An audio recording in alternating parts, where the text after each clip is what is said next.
Again, John chapter 9.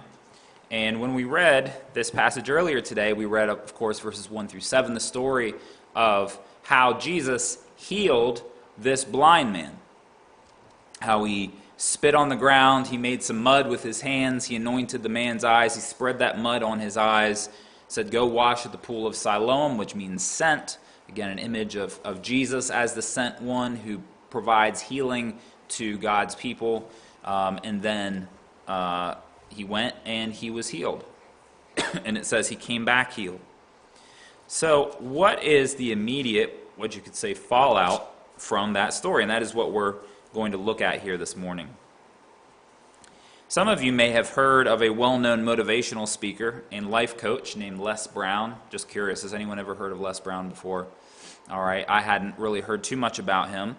But he is very well known, again, motivational speaker. And though he has become very successful in life, he did not start out that way. So when Les was a child, experts diagnosed him as educable mentally handicapped. All right, so, having some definite thinking challenges. And Les allowed that diagnosis to keep him from trying hard in school. Now, once in the classroom, he was called on by a teacher to go to the blackboard and to work a math problem while the class watched. But Les would not do it. When the teacher pressed him and said, "Go up there, Les," he said he couldn't do it because he was educable mentally handicapped. He actually said that to the teacher in front of the whole class. So we can imagine how the class reacted to that. They all started laughing at him. But even though the class, his fellow students, laughed at him, his teacher did not. His teacher simply looked at him directly and said, "Don't you ever say that again. Someone else's opinion of you does not have to become your reality." From that moment on, the seed had been planted for Les to change his attitude and his life, and he again became a very successful and well-known motivational speaker, life coach, and so forth. Now, we all have had experiences of how someone has made a profound impact on our lives, and even completely changed the course of our lives. If I asked you to raise your hand and say, name for us a time when someone had a direct impact on you and things were never the same since, you might be able to mention at least one time when that happened. Probably, for many of us, the specific time when we turned to Christ and were saved. Now, in this story, we see that Jesus had performed an amazing sign miracle by healing this man's blindness. But the real question is, how does this man and those who witnessed the miracle respond to Jesus? How do they respond? So, do they believe and accept Jesus? Or do they try to justify why they don't have to accept Jesus? Now, if you look with me here at this passage, we're going to look now at verses 8 and 9. And John chapter 9, verses 8 and 9 say, "The neighbors and those who had seen him before as a beggar were saying, 'Is this not the man who used to sit and beg?' Some said, 'It is he.' Others said, 'No, but it is like him. He is like him.' He kept saying, 'I am the man.'" All right, so how does this part of the story start out? Again, you can just imagine, this guy wandering through the streets. He has mud on his eyes. He's probably feeling his way to the Pool of Siloam. He finally gets there. He's probably asking people, "How much further is it to the pool?" He gets there, he washes, and he can see. He has never seen before in his life. And again, it's just incredible to think all that God would have had to do in his brain to make that happen. Because even people who have received their sight after a long time, their mind can't process what they're seeing. They don't know what they're seeing because their brain is not used to processing images through their eyes. So there was so much that God had to do to heal this man, so right away he could see, and he could, just like any one of us, even better probably. And so he goes back to where he was. And it must have been amazing, just, the sight, the smells, feeling his way along, and now he could see exactly everything that he missed for the first at least 30 years probably of his life. So he heads back, and then we see that there is a response from the neighbors. Instead of this guy moving slowly, probably with a walking stick, tapping his way along, making sure he's not going to, fall off a wall or something, right, and break his neck. He is walking. He might not even have that walking stick. He's not asking anyone, is how much further till I have to turn right, or anything like that. He is walking on his own. He can see. He's smiling at people. He's waving, maybe. And maybe on the way, he hears someone's voice and he says, "Oh, I remember you." You can just imagine everything that's going on at this time. And so the neighbors are recognizing him. And they're thinking, wait a minute, isn't this the guy that was blind from birth? And the guy that used to sit and beg, as it says in verse 8? And so they couldn't believe it. But there were some that said, yeah, that's him. It couldn't be anyone else, right? And if you've seen someone time and time and time again every day of the week for the last 30 years, you probably have a pretty good idea that it's that person. And so there's some people said, there's no doubt about it. Others are saying, no, it's someone like him. We finally found his long-lost twin brother, and here he is, even wearing the same clothes that he was wearing, the other guy was wearing, 5 minutes ago. All right, so there's some people saying, no, it can't be. It's someone else. But how does the formerly blind man respond? At the end of verse 9, he kept saying, "It's me. All right, no, it is me. I am the guy. I am the man." So he had to keep justifying that it was definitely, the same person. It was him. He used to be blind, now he could see. And imagine, just the having to repeat that over and over and over again. And it's interesting because the words in the original language for, as it says at the end of verse 9, "I am the man," it's simply "I am." So he would just go around, through the streets and people doubting him saying, "I am, I am, I am." And I can't help but wonder if this is a connection to what Jesus had just said the previous chapter, in chapter 8, when he was before the Jews, the religious leaders, and he said, I'm going to actually turn there so I get the exact words right, as he says, "Truly, truly, I say to you, before Abraham was, I am." So now we have someone else here who people are doubting who he is because of what Jesus had done in his life. So now moving on to verse 10, how does the story continue to unfold? It says, "So they said to him, 'Then how were your eyes open?'" We can't believe it's you, but let's say it is you. "How did you get your sight back? How were your eyes opened?" And he answered, "The man called Jesus made mud and anointed my eyes and said to me, 'Go to Siloam and wash.' So I went and washed and received my sight." Again, it's hard for us to think of how strange this whole thing was, right? We've heard this story forever. We've heard this story growing up, how Jesus healed the blind man, put mud on his eyes. I remember, hearing this story when I was a child, and it's like, oh, okay, well, that's really cool, but not really being able to fully appreciate how strange this would have been for these people. All right, again, just very, very strange, just earth-shattering, mind-blowing for them to see this man sing and now hear how he received his sight. No one had ever done this before. Never seen it at all. Rarest thing in the world for them. So he just tells them straight up. He says, this is how it happened. Jesus made mud, anointed my eyes, smeared it on my eyes, and said to me, "Go to the Pool of Siloam and wash." I went and washed and received my sight. That's all that happened. As simple as that.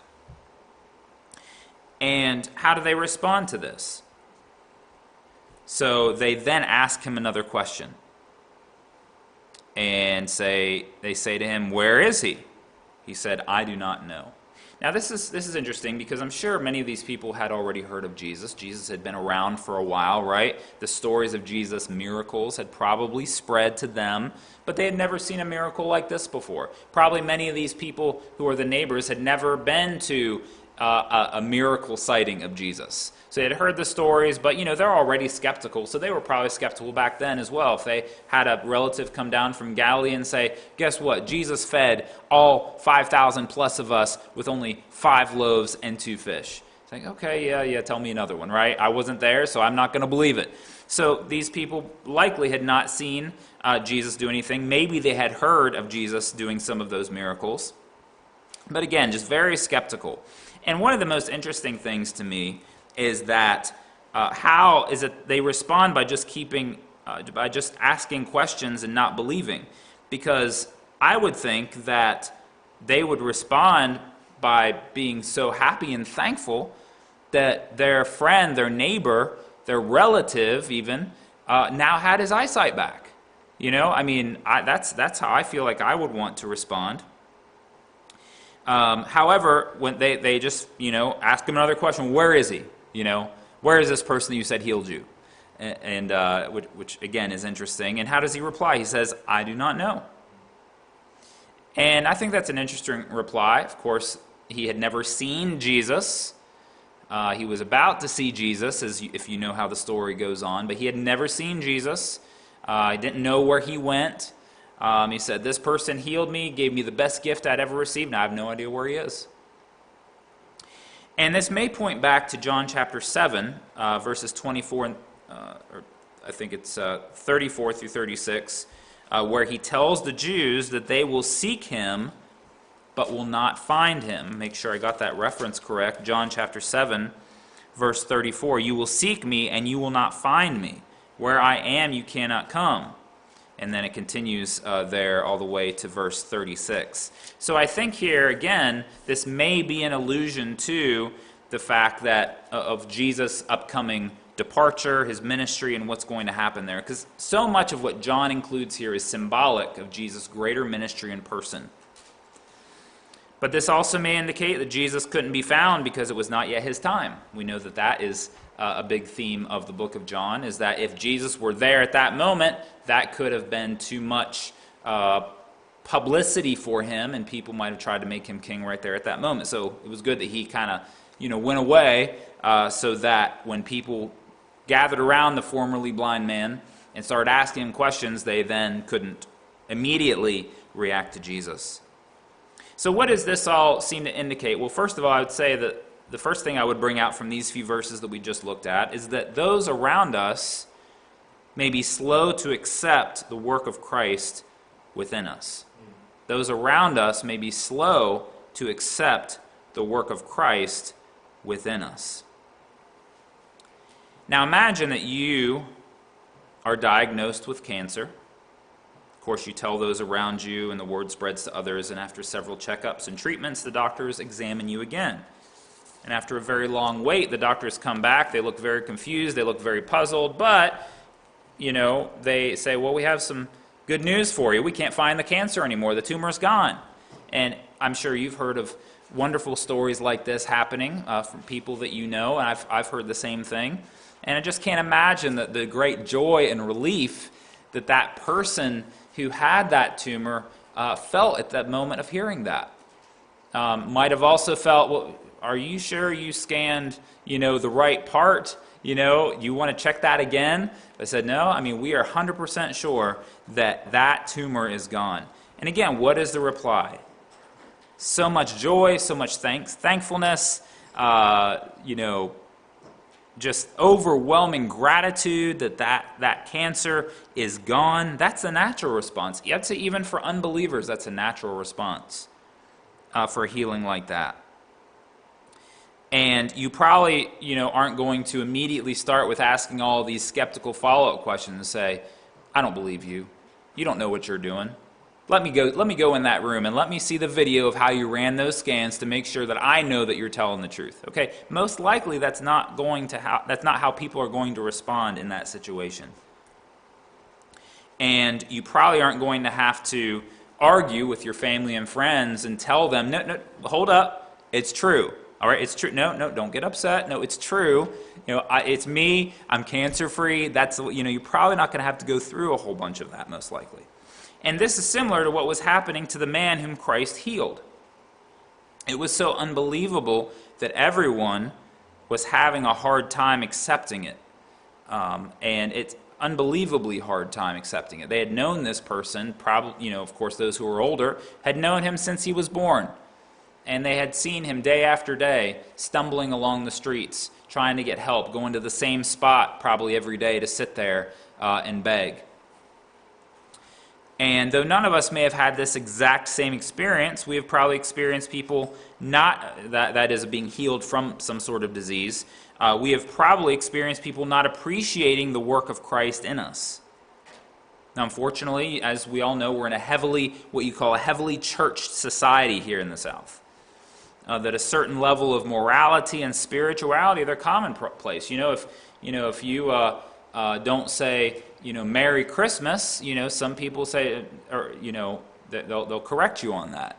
Or other forms of just genuine, spiritual morality. That's kind of the culture that a lot of us are in, even though some of those people don't genuinely know Jesus Christ.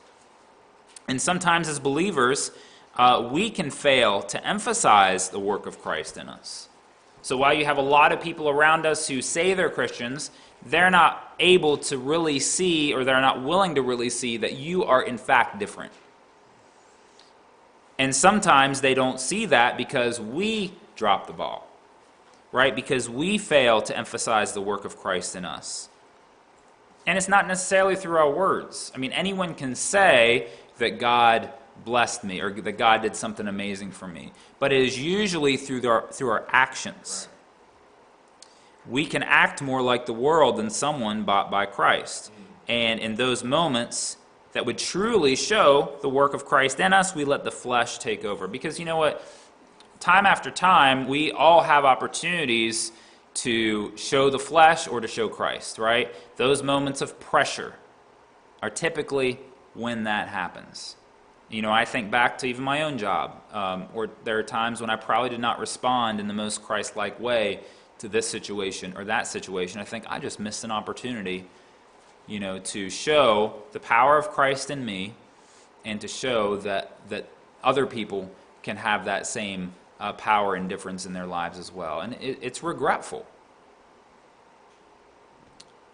And I would say also one thing I've noticed this in my own life and in other people's lives as well, that for those of us who are around Christians a lot, we might not care too much how we act around our fellow Christians. But if we're around unbelievers, we can do everything we can to act godly around them. All right? And for those of us who are maybe in a Christian workplace, that can be very easy. I had been in a Christian workplace for many years, and it's amazing the carnality, the unspirituality that can sometimes happen among Christians. But you see that same person out and about in society or whatever, or you hear about their evangelism ministry or this or that, and it's like, wow, they must be the most spiritual person ever, and that's not right. Those of us who are God's people, we should be acting the same way around our fellow believers as we are around those who do not know Jesus Christ as well. So no matter the situation we find ourselves in, those closest to us must see, they need to see, as much as it lies within us, how Christ has transformed our lives. So again, those around us may be slow to accept the work of Christ within us, but the story continues. Starting in verse 13 now. How does the story continue? Does everyone just say, all right, well, I guess he's the guy. I guess we need to learn a little bit more about Jesus. He might be the one that we need after all. Is that the way it happens? Look at verse 13. They brought to the Pharisees the man who had formerly been blind. So they say, all right, we can't handle this. We got to take you to the religious leaders. This is a deal for the big guns here. They're the ones who are going to have to figure out what's going on. And it's interesting when it says they brought to the Pharisees. That word brought is the same word as led. They led him to the Pharisees. It's almost as if, as it says here, who had formerly been blind, they are still treating him as if he's blind. It's like, all right, we're going to lead you to the Pharisees now. We're going to take you to the Pharisees. It's not like, hey, why don't you come on with us and let's check this out with the Pharisees for ourselves. Like, no, that's not what happened. So I'm wondering here through this language if John is implying these people, even though he's healed, they're still treating him like he was before. And I think it is especially ironic that the people brought this man to their spiritually blind leaders to try to figure out what happened. Here is the man who actually received his sight. And what do they say? Hey, let's take you to some blind people to figure out what really happened. All right, to some spiritually blind people to figure out what really happened. And then, as we see, after they go to the Pharisees, verse 14, now it was a Sabbath day when Jesus made the mud and opened his eyes. Uh-oh. All right, the tension just got higher. If you remember in John chapter 5, when Jesus healed the lame man at the Pool of Bethesda, that was also on the Sabbath day. And that made them so upset. The religious leaders, that is, made them so upset. So here again, Jesus just can't stay out of it, right? He has to go ruffle the feathers again. And yes, on the Sabbath day, he healed this man. So, what did Jesus do by healing this man on the Sabbath day? Did he do something wrong? Well, all that he did was he didn't break the law, but he broke the Pharisees' interpretation of the law. But for them, that was the law. If they said, this is what the law means, that's what it means, and you better not break that. It's as if you broke a very, very clear statement. It's as if you murdered someone. It's that clear. You better listen to what we say this law means as well. And so, again, John is pointing out here that this miracle, this sign miracle, again, it wasn't just out of compassion for this man, although it certainly was. There was a lot more to it than that. So he broke the Pharisees' interpretation of the law, and then the Pharisees questioned the man. We see here in verse 15. So the Pharisees again asked him how he received his sight. By this time, the guy probably could have fallen asleep and just answered this question in his sleep, right? He had to say this so many times. And I think you can kind of see that through how the man answered. It says, and he said to them, he put mud on my eyes, and I washed, and I see.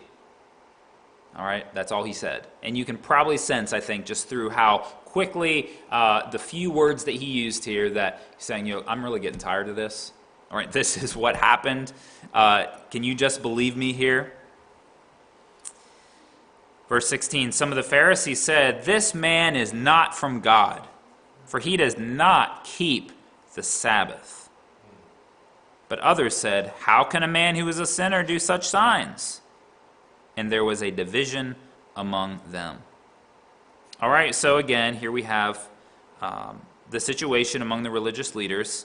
The Pharisees disagree in their opinions about Jesus. Again, some of them are hardcore. We know that there were a few Pharisees who were open to the truth, Nicodemus being one of them.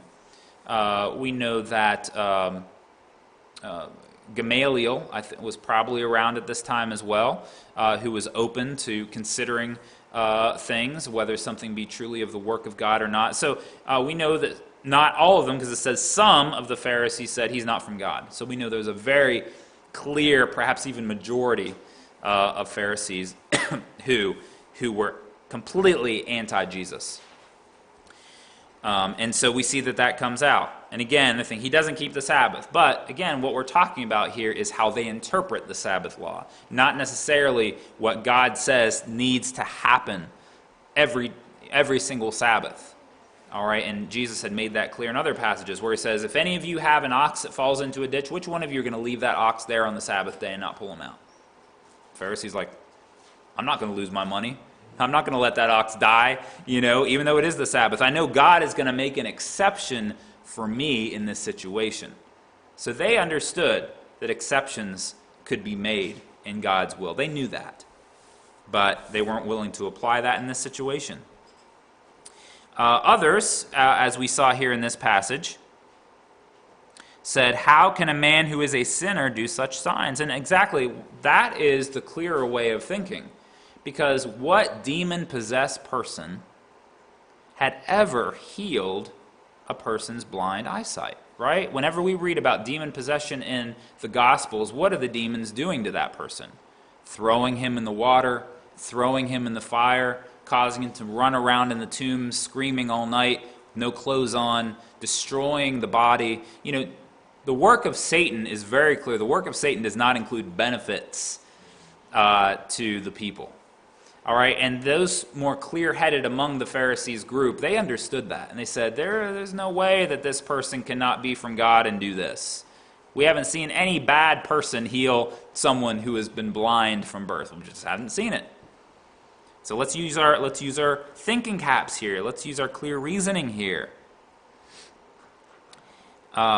So they didn't know what to say, and so what do? They turn back to the man, which is interesting because they weren't going to believe what he said anyway. But anyway, they said in verse 17, they said again to the blind man, what do you say about him, since he has opened your eyes?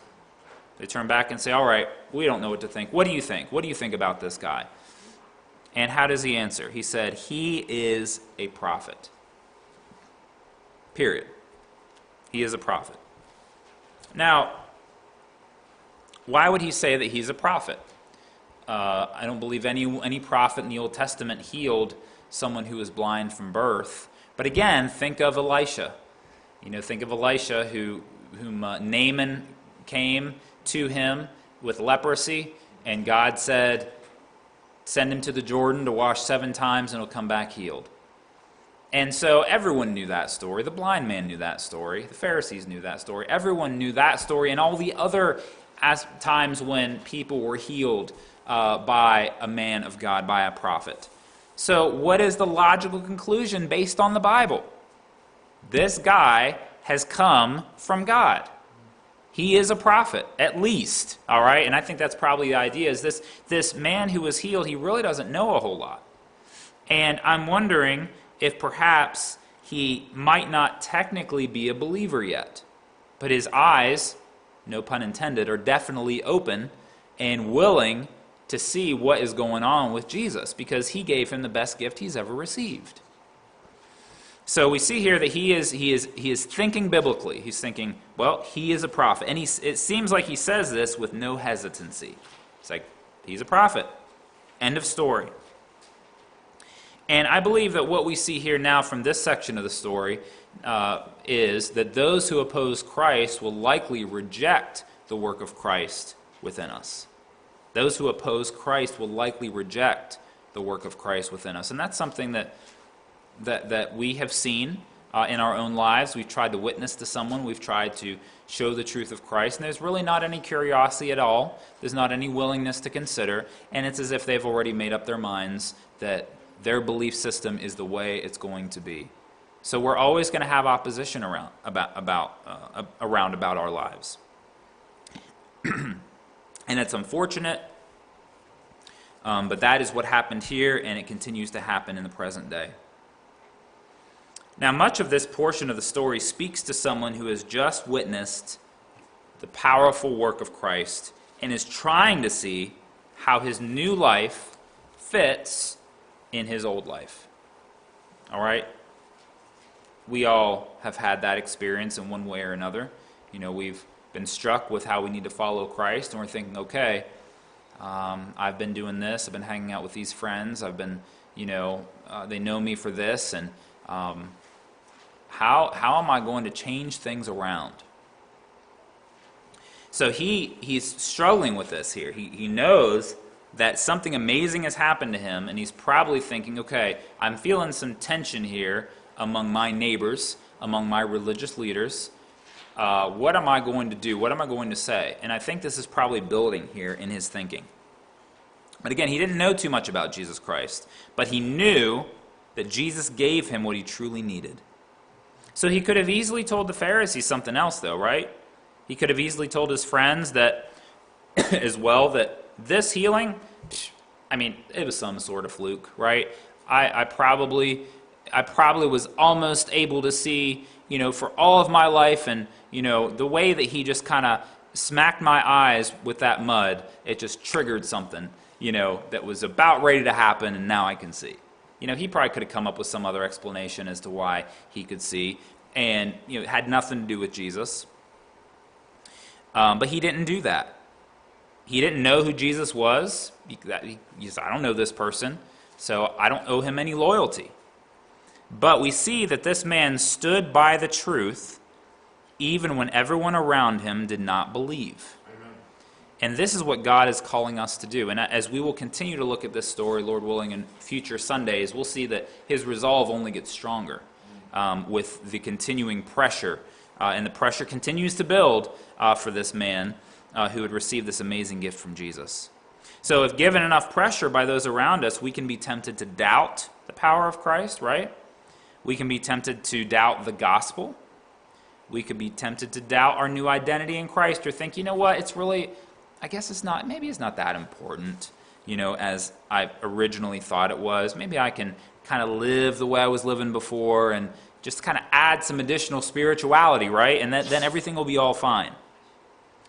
And it can be intimidating when it seems that everyone we know is not able to understand what we have genuinely experienced. So depending on how much pressure we might be feeling, we may act like Peter acted at the Passion of Christ, and in some way deny Christ and the work that he has done in us. And we can do that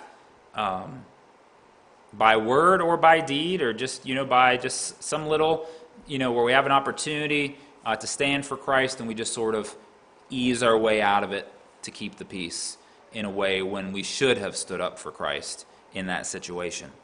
There are different ways that we can do that. And as I mentioned, this passage, though it's not technically a Thanksgiving passage, it does relate to some of the challenges that some here might be facing during the holidays, of being faithful to Christ, even though family and friends are pressuring us to conform to them.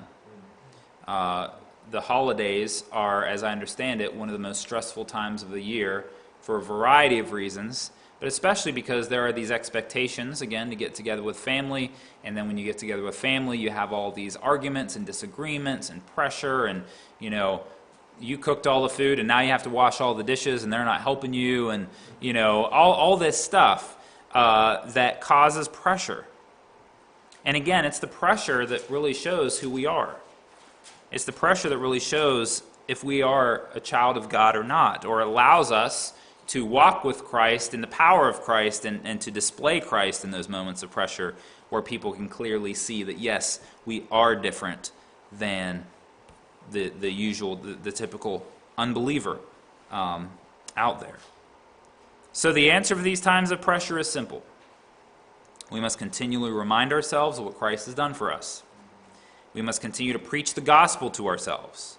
We must stay in the Word. We must stay in prayer, and we must have these thoughts ready in our mind, and we must prepare. So for those of you who know you're going to be facing a tough situation during the holidays, I would encourage you to prepare. All right? Just like you're getting ready for a big basketball game. All right? And you do some practice. Make sure you do some mental practice and think, all right, I'm pretty sure this person's going to say this. So then how am I going to respond both verbally and mentally in that situation? How am I going to do it? I would definitely encourage you to prepare there, because in the heat of the moment, if we don't have a godly thought ready, a passage of Scripture ready to combat that, we all know what can likely happen. So, because God, again, calls us to preach the gospel to ourselves during these times, and because no pressure that we receive from someone else can ever overpower Jesus or the work that he has done for us. All right? The gospel, the power of the Holy Spirit is the most powerful thing that there is. So let's be encouraged, even though those who oppose Christ will likely reject the work of Christ within us. And that brings us to the main idea of the passage, which I would say this way. We must believe Jesus even when others question the work he has done in us. We must believe Jesus even when others question the work that he has done in us. One of the most interesting and important battles of World War II was the Battle of Midway Island in the Pacific Ocean. Now, up to this point, the Japanese military and so forth had been, doing their thing just about unopposed. And the Americans had been able to break one of the Japanese codes to a certain degree, and were able to get the Japanese to identify that Midway Island would be their next target. So Admiral Nimitz, the one who was in charge at the time, made the decision to put all of his resources that he could towards the assumption that Midway was going to be where they were headed. And this was not an easy decision, right? Because he had limited resources. Remember, Pearl Harbor destroyed just about their whole Navy, all their battleships. Just before that, they had lost a couple aircraft carriers, so they were outnumbered by basically 9 to 2, 10 to 2 by the Japanese aircraft carriers. So they were heavily, heavily outnumbered, limited resources. But Admiral Nimitz knew, we have to make a stand, we have to fight back, we have to seize the element of surprise and do what we can. So there were people, though, who did not believe that that was the target. And so Nimitz was facing pressure and saying, look, are you sure you're going to do this? We don't think you're right. What if you're wrong? What if you lose more men and more stuff, and then the war drags on for years and years and years, and they attack California? What are you going to do then? It's all going to be your fault, Admiral Nimitz. But in the end, Nimitz stayed true to the information he received, and the rest is history. The battle was a decisive victory for the Americans. And the Battle of Midway is considered the turning point in the war in the Pacific Ocean. So again, Nimitz could have easily played it safe, right? He could have doubted the information he received when he received pressure from others, but he was convinced that what he had received was the truth, and he did not bend to the pressure. Now, I'm not saying that whenever you are convinced that something is right, that you should never bend to pressure and never listen to anyone else. But what he did is he listened to everyone. And he said, all right, what's your evidence? What's your evidence? What do you have? And he evaluated and he said, nope, this is the best thing I've got, so I'm going to do it. So God doesn't call us to be blindly stubborn when we think that we're convinced that something is for sure true. That's not the point. But the point is that when God makes his word clear to us here, when God speaks to us clearly from his word, what it is to stand up and be faithful to our Lord Jesus Christ, that we should not bend to that pressure. So how willing are we? How willing are you to stand firm in your faith, even in the midst of pressure from family, from friends, and I would also say from influential people? It's especially tough even when fellow believers who are less mature in their faith try to pressure you to live or to act a way that is contrary to the Word of God. That is the hardest, right? Because you're looking for support from your fellow believers. And then you see that, oh man, they're not thinking biblically through this here. Then that is definitely a problem and difficult. But even though you might not receive much support from where you would expect to receive it, by the Spirit's power, we all can stand firm in our faith. And again, we must believe Jesus, even when others question the work that he has done in us.